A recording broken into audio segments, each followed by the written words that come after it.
10 things I'd tell my 30-year-old self if I could go back. Asterisk if. I could go back just once and sit across from my 30-year-old self. I don't think I'd start with advice. I think I'd just sit there for a moment, looking at her. She'd probably be rushing in, apologizing for being late, phone buzzing with messages she feels guilty for not answering yet. She might look tired, not because she didn't sleep, but because her mind never rests. She's trying to hold it all together, trying to be someone, trying to prove something, trying to make everything look okay on the outside, even when it isn't. And I wouldn't stop her. I'd let her talk, let her vent, let her pour out everything she thinks is urgent right now.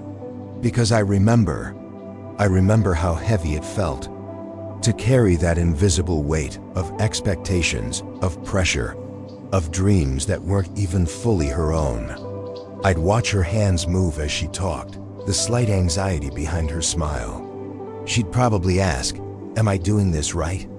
without ever saying those exact words. And then, when the silence settles, I'd lean in, look her straight in the eyes and say, "I know you're trying so hard, but it's okay to stop. Just for a moment. You don't have to outrun your fear. You don't have to win every race you didn't even choose to enter." Because I wish someone had told me that back then. I wish someone had said, "You don't have to earn the right to rest. You don't need to be a finished product at 30. You are allowed to be messy, unsure, and growing." You see, time has a way of teaching us things softly, then urgently. The lessons come wrapped in years, in heartaches, in gentle mornings and loud nights.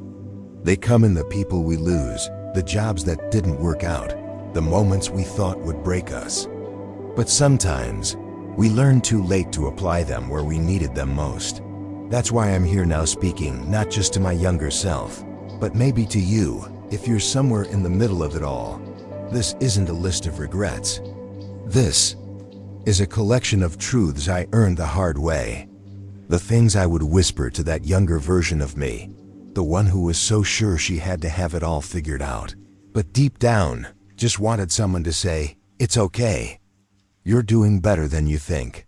So if you're 30 or close, or far past it, these are the 10 things I'd say.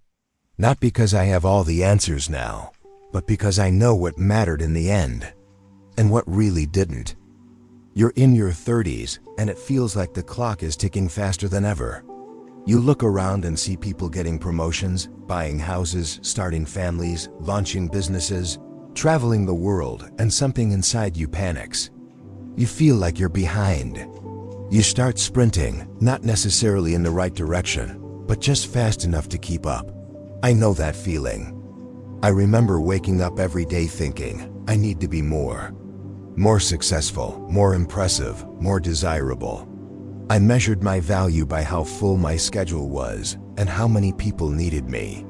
I thought if I worked hard enough, performed well enough, smiled wide enough, I could finally feel like I was enough. But let me tell you something no one says loud enough at 30. You don't have to earn your worth. You already have it. Rushing to prove yourself is like building a house without a foundation. It might look good for a while, but it won't last. You'll keep chasing approval. You'll keep saying yes when you want to say no. You'll climb ladders that lean against the wrong walls. And worst of all, you'll wake up one day wondering who you even are underneath all that striving. I wish I could tell my younger self, slow down. Your worth isn't in your achievements. It's not in your title or your relationship status. It's not in how many people think you're amazing. It's in how you treat people, how you treat yourself. It's in your quiet resilience, your capacity for joy, your willingness to grow. You don't need to win the race. You need to trust that you're already enough, right here, before the world gives you permission to believe it. There's something about your 30s that makes you feel like you've made your bed and now you have to lie in it. No matter how uncomfortable it gets. You chose this job, this degree, this relationship, this city. So you convince yourself you have to stick it out. You tell yourself, I can't quit now. I've come too far. But here's what I've learned. You're not a failure for changing your mind. You're growing. Changing your mind is not weakness, it's wisdom. It means you've learned something new. It means you're paying attention to your life instead of blindly following a script someone else wrote for you. I used to think quitting something that I had wasted time, that I should just push through. But you know what wasted time really looks like? Staying in a situation that drains you because you're afraid to admit you've outgrown it. I changed careers when I was terrified to start over. I left a relationship that looked perfect on paper, but felt empty in my heart. And in every one of those moments, I thought I was wrecking my life. But I wasn't. I was rescuing it. It's okay to let go of a dream that doesn't fit you anymore. It's okay to move away, step down, say goodbye. You don't owe your past self a lifetime of loyalty. You owe your current self a life that feels honest and alive. Please don't stay small because you're afraid to pivot. The map was never meant to be final. You're allowed to redraw it as many times as you need. I know you've done it. We all have. Bit your tongue in meetings so you wouldn't come off as too much. Laughed off a comment that stung because you didn't want to cause tension. Dimmed your light so others wouldn't feel insecure around you. I did it for years.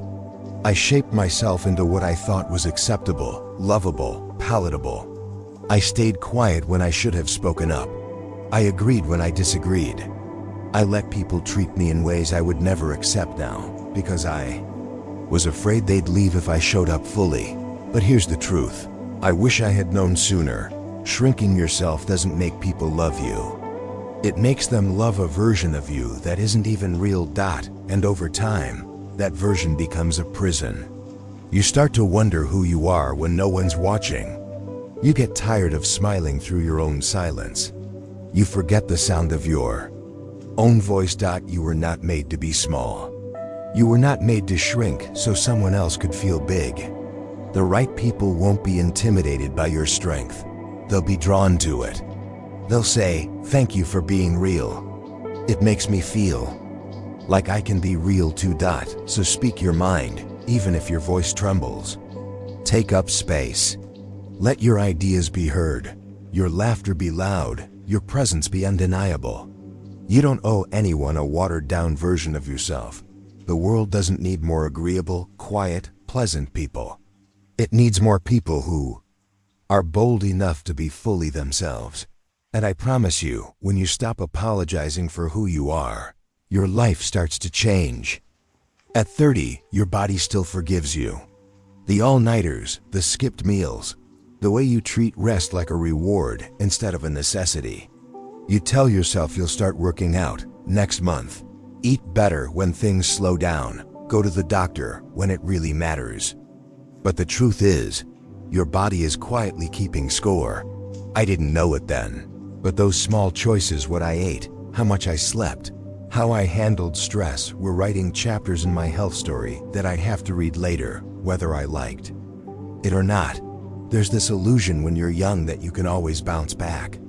That pain is temporary, weight is easy to lose, burnout is just a season. And sometimes that's true. But not forever. Not without consequences. I had a health scare in my early 40s, one of those moments that hits like a freight train.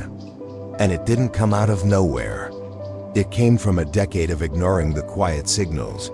The fatigue I called normal. The heartburn I laughed off. The anxiety I buried in caffeine and deadlines. I wish I had loved my body the way it had always loved me, by keeping me alive even when I wasn't taking care of it. I wish I had treated movement like a gift, not a punishment. I wish I had seen food as fuel, not a reward or escape. I wish I had realized that prevention is power, not paranoia. If you're listening now, please believe me, you don't need a crisis to start caring about your health.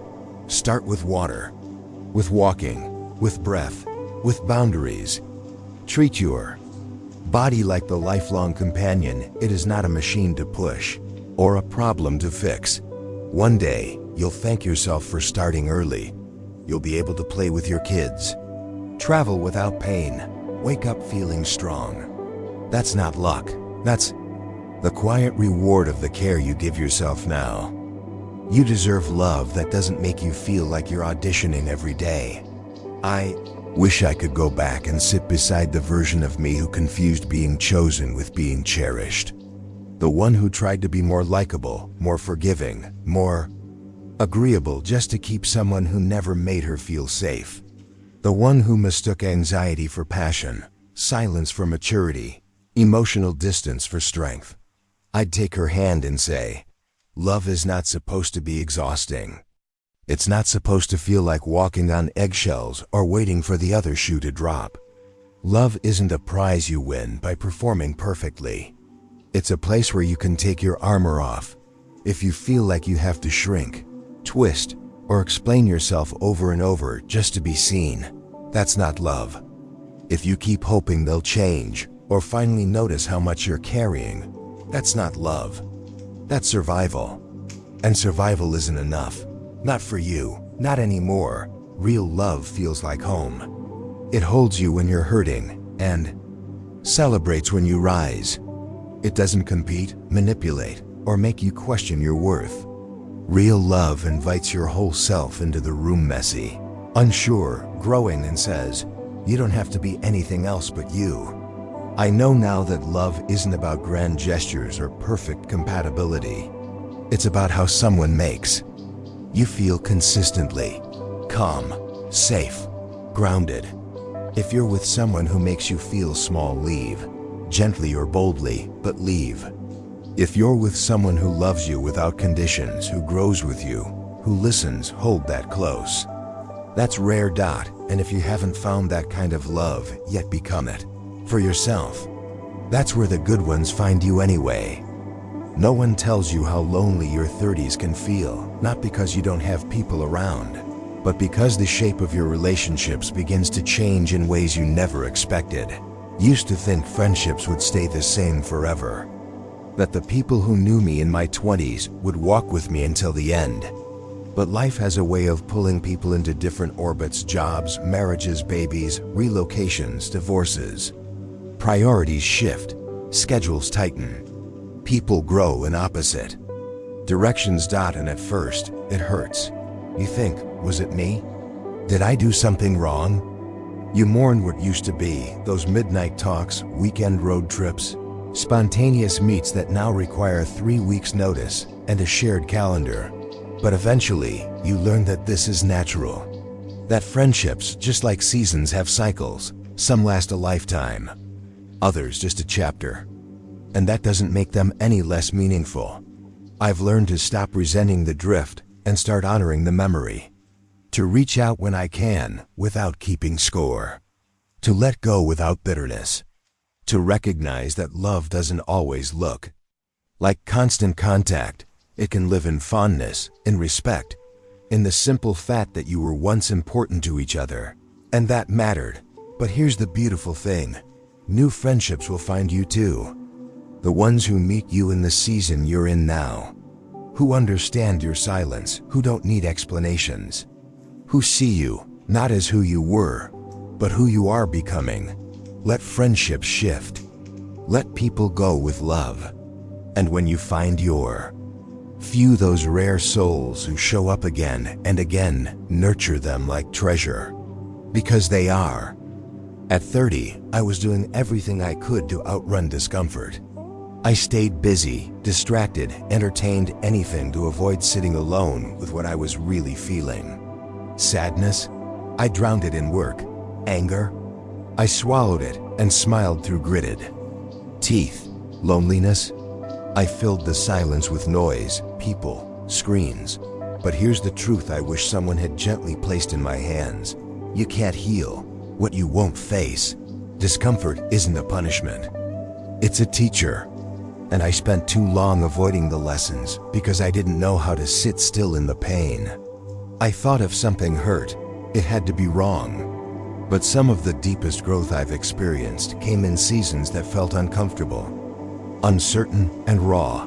There's discomfort in telling the truth, in setting a boundary, in grieving what could have been, in walking away from what's familiar. But there's also power there. Because when you stop running, you start feeling. And when you start feeling, you start healing. It's not easy. Sitting in discomfort might mean staring down guilt, regret, fear, or shame. But if you let yourself stay there, breathe through it, name it, learn from it, you'll come out stronger than before. You'll be more honest, more grounded, more whole. Everything in this culture teaches us to numb and escape. But you can choose something different. You can choose to be present with your pain, because you trust what's on the other side of it. And what's on the other side is you. A version of you that's wiser, softer, and more courageous than you've ever met.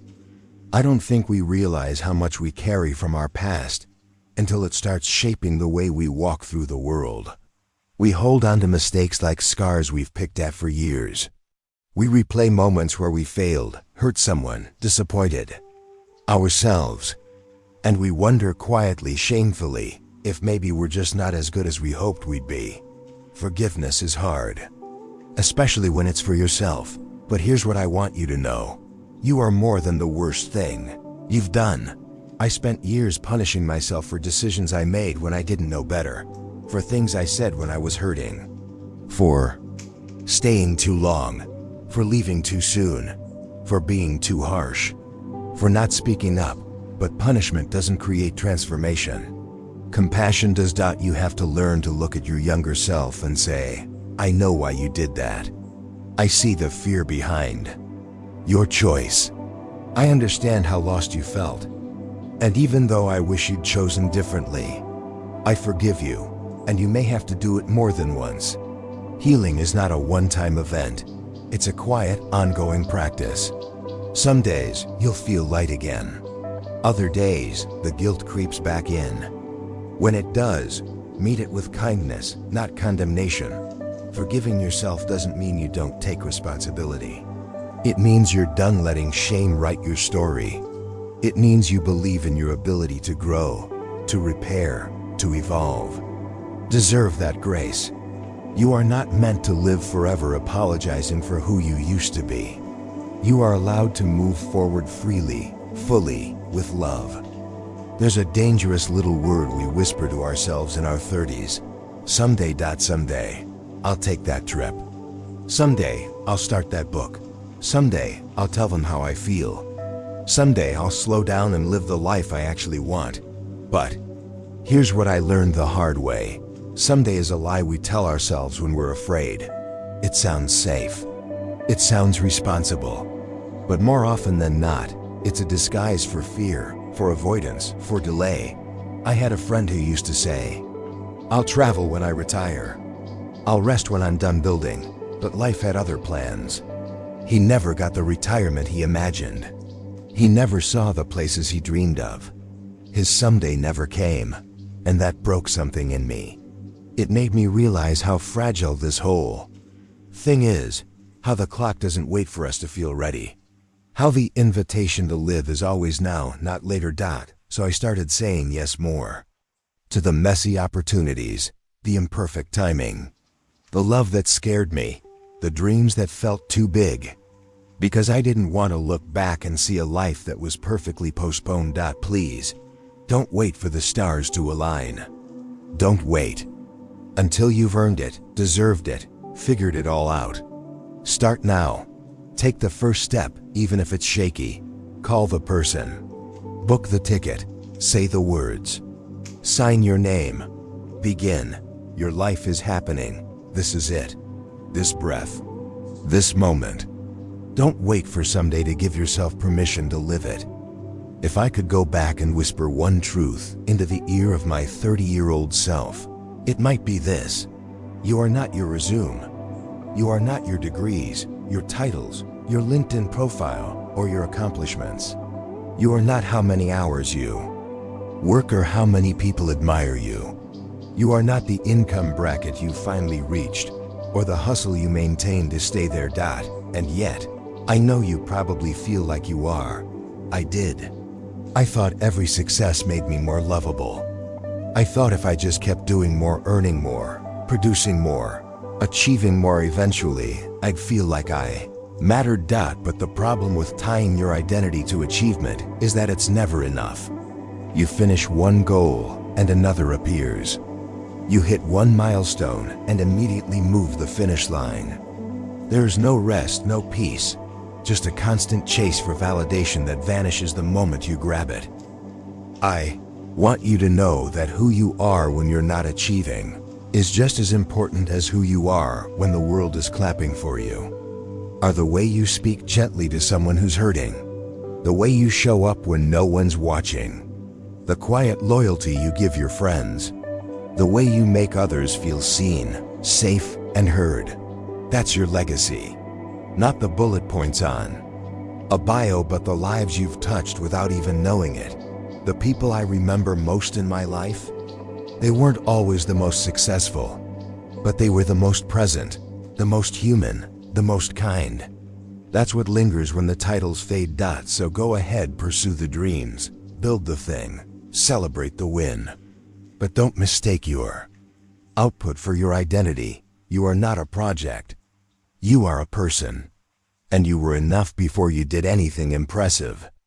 There are moments I wish I could relive, not because I want to change the outcome, but because I want to hold that younger version of myself just a little closer. I want to soften her shoulders, quiet her fears, and tell her with absolute certainty, you're doing better than you think. And everything you're worried about, it's going to unfold in ways you can't imagine. I can't go back and tell her these things in time. I can't rewrite the pages we filled with insecurity, doubt, and chasing the wrong things. But I can tell you now. And maybe, if you're listening with an open heart, it'll find its way to the part of you that needs it most. You don't have to rush. You don't have to perform. You don't have to wait for permission to change, to rest, to dream again. You can forgive yourself. You can let go of what's no longer meant for you. You can choose something new even now, especially now, because your story isn't set in stone. It's still unfolding, and you get to hold the pen. So take a breath. Take a step. Begin again. You don't need to be perfect. You just need to be present and brave enough to live a life that feels honest to you. If no one else has told you lately, I'm proud of you. I see you, and I believe in the person you're becoming. Can't go back either, but you can still go forward. And trust me, that's more than enough.